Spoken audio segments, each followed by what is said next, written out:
Alright, with the draft in just a few weeks, if not a few weeks, a few days, I thought we could do our final 100% accurate mock draft. I don't watch college football. Okay, let's get into it. A lot of things have changed since the second one. So, let's do it.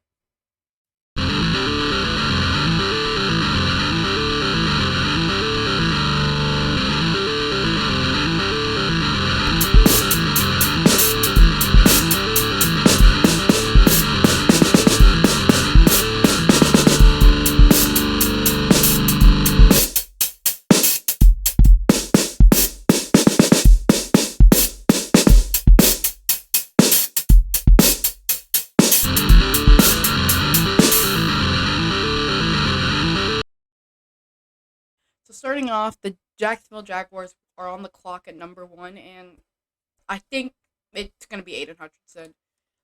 I would be kind of shocked they didn't take Aiden Hutchinson here. I just think he's unanimously the number one overall pick at this rate for the Jaguars. Yeah.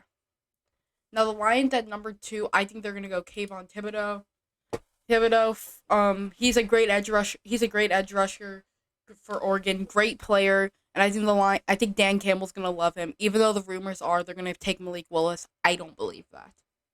All right, at the Texans pick, they're gonna go Kyle Hamilton. They're gonna walk out. They have so many needs.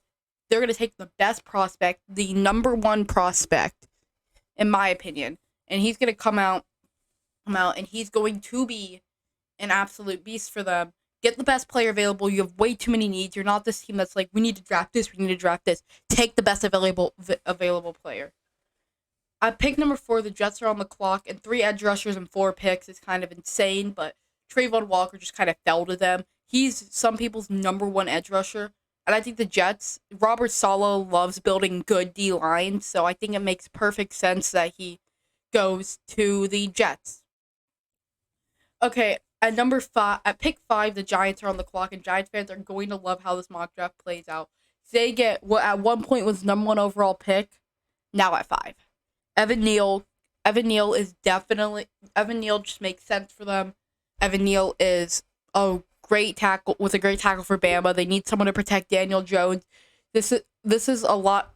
They need someone to protect Daniel Jones. They're one of those teams that have so many needs but offensive line is a big one. So yeah, I like the sound of that. Give me Evan Neal. Up next, we have the Panthers, and this is gonna be the first team to take a quarterback in this draft.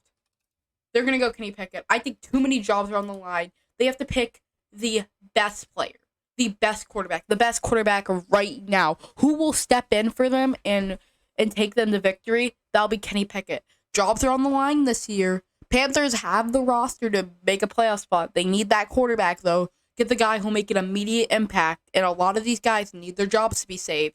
That's why they're gonna go Kenny Pickett. Up next, we got the Giants back on the clock, and with all the rumors of James Bradbury getting cut because of his cap hit and all that, they're gonna go Derek Stingley.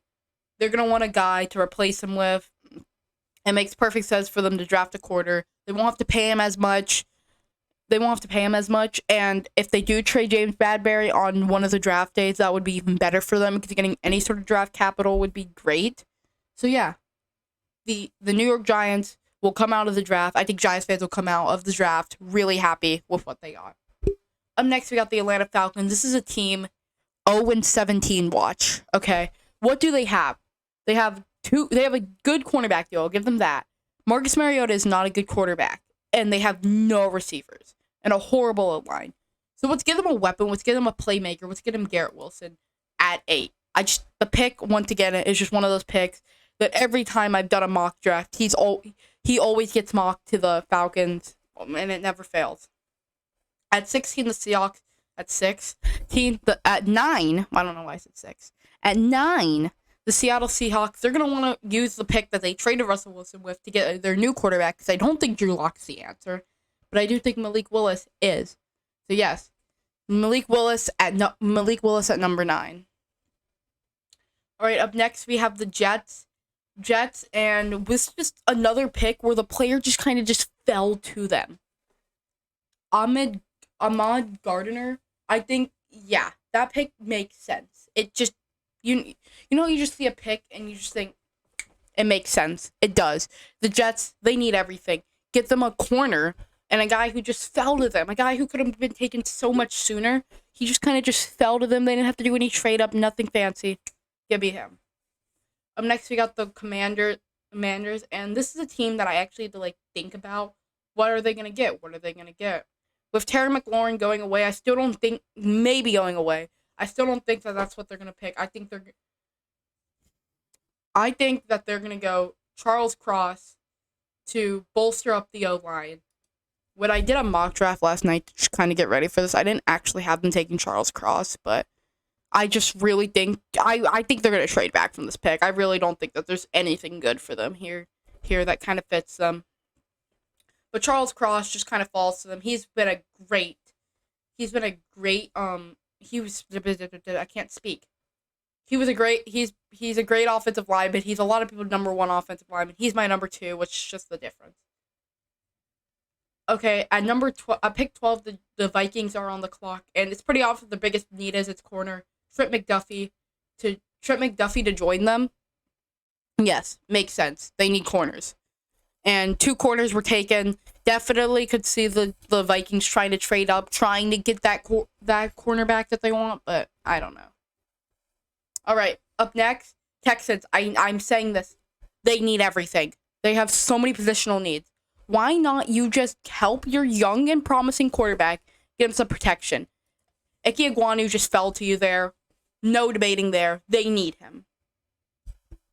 Okay, at pick 11, the Baltimore Ravens are on the clock, and I think Jermaine Johnson just kind of falling to them.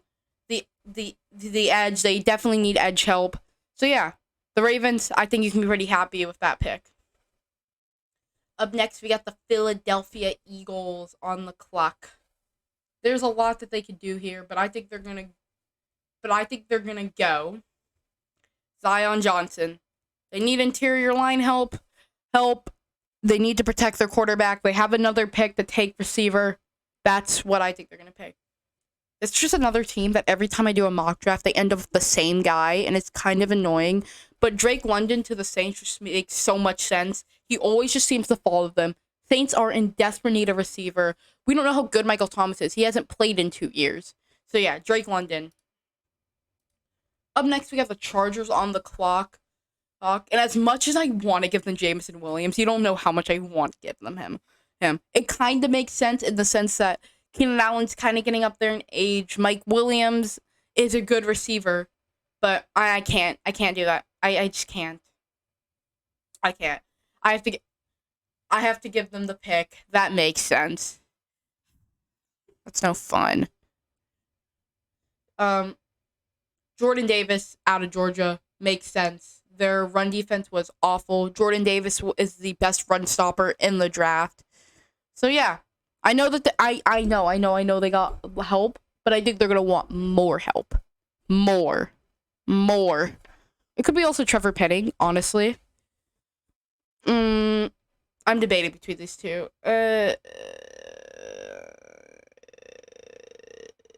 No, yeah, we'll give them Trevor Penning. You want to protect Herbert. Up next, the Eagles. Jameson Williams. Here's the problem with him. He can't play until like November, which is like halfway through the season, over halfway. So that's a big concern about him. But he's really talented. And I think the Eagles take the reach for him here. Also, they're the Eagles, so, they're not very good at drafting. Okay, up next we got the Saints, and there's a lot they could do here, but with how the draft board has gone, they don't have an offensive tackle like I originally had them going when I did this. Hold on, I can actually bring it up, like who I had them taking originally. Hold on.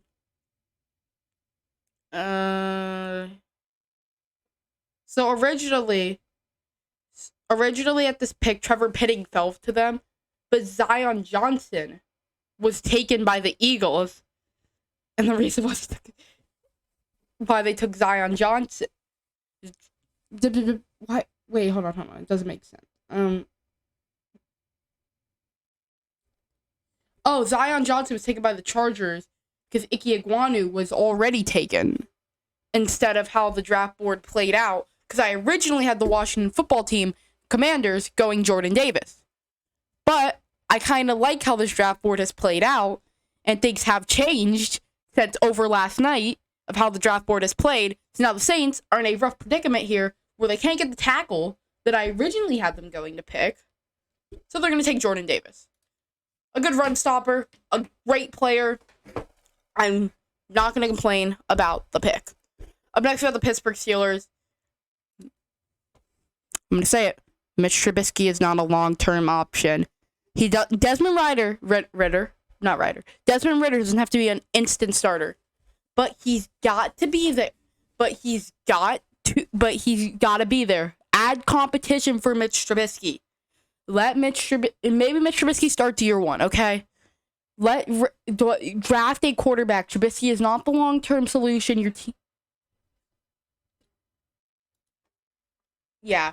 I lost my. But Trubisky's not the long-term solution. Get a quarterback to just learn under him, honestly. Up next, we have the New England Patriots. They let 2 Pro Bowl corners walk. All pro caliber corners. So, how will you replace them? I'm not even going to try to pronounce his name, but Elam? I don't know. Okay. Packers are now on the clock, and this is the pick that they used to get to... this is the pick that they got in exchange for Devontae Adams. So, obviously, you're going to want to replace him, because the receiving core is not very good right now. So, yeah, I think Chris Olave just makes sense here. Up next, we got the Arizona Cardinals and George Karlaftis, the edge. They need edge help. They just lost Chandler Jones. They can get a good edge rusher right here, right now. At 24, the Dallas Cowboys are on the clock, and they need to get some O-line help after losing some key parts to their O-line. Kenyon Green out of Texas A&M is the pick. Right. Up next, we have the Buffalo Bills, and the Bills are at the point where they can draft a running back in the first round. So Breece Hall is that guy that they're going to draft in the first round. Yeah, people are going to be mad about that. When you can't draft a running back in the first round, they're injury prone. Hey. I'm waving my hands up. But I think at this point you probably can. Up next we got the Tennessee Titans. Linebacker is probably their weakest position. They could also go receiver because of the A.J. Brown drama. But I think Devin Lloyd is the pick here. Up next, we got the Tampa Bay Buccaneers.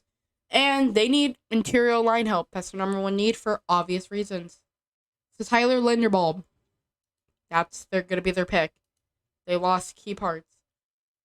The Packers are right back on the clock.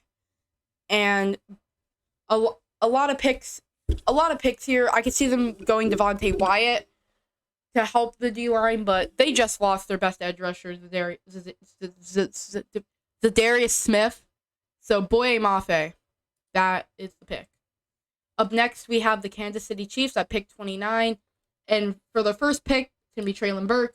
For the second pick, it's going to be Andrew Booth. They can go any order, honestly, but corner receiver, that's what they need. They lost Tyreek Hill. I just like the idea of them using the pick that they that they got for Tyreek Hill to use on the for a new receiver. Next we got the Cincinnati Bengals. A lot of people say their O-line was bad. Their secondary is awful. That is besides O-line, that is their weakest position group by far. I'm not sure if I'm the only one who thinks that, but it's like bad. Besides Jesse Bates, they have like no one. So yeah, Daxton Hill. Get another guy beside Jesse Bates. And he won't... what I like about that pick, he won't have the pressure that a lot of people get.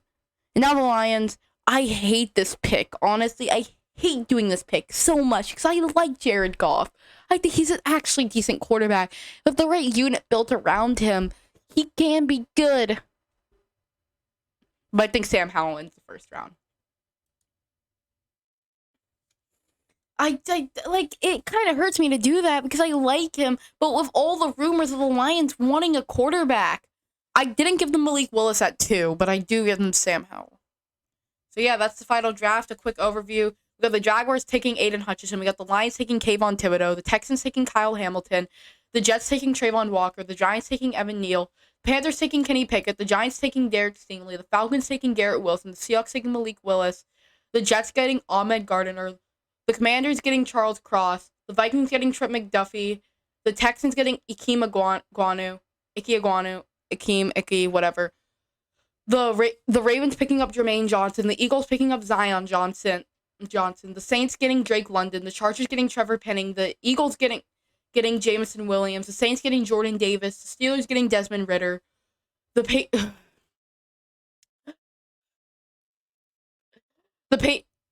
Patriots getting Kyer Elam.